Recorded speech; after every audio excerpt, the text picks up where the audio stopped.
So last year house next door to me was purchased. 6 people now live there, 2 are renters, and 5 vehicles.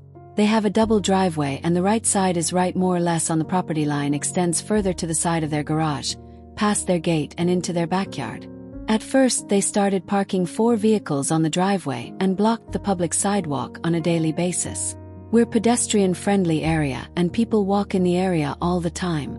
People ended up having to walk around the cars for a short period, until the neighbors started getting tickets on a regular basis for blocking the sidewalk. They have 2 large pickup trucks and parked one of them so that the tire side is literally on the property line and people exiting the truck would have to step out onto my lawn getting out.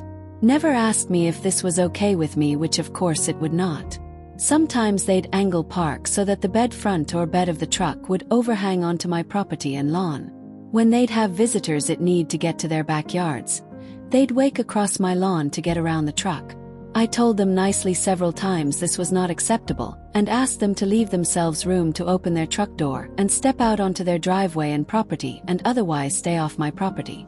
Otherwise I'd do whatever I had to protect my property, including getting boulders. I was very clear about the boulders. They basically ignored my request and carried on.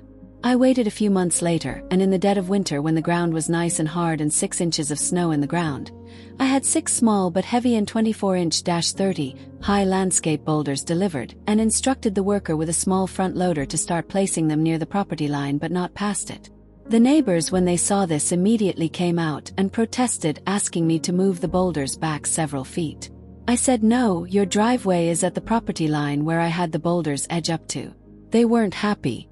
It was fun watching them from my front window immediately move all 3 of their vehicles and now try and park, try not to hit the boulders and therefore not cross over onto my property. On the other side, the second truck ended up driving up over their front lawn and ripped up the snow and the grass below it. Now they need to give themselves room to not hit the boulders when they open their doors. If they park their 2 trucks side to side, they have to park closer together or walk on their own lawn to get to their front door and backyard. Cost me a few $100s, but now the neighbors know to keep on their property.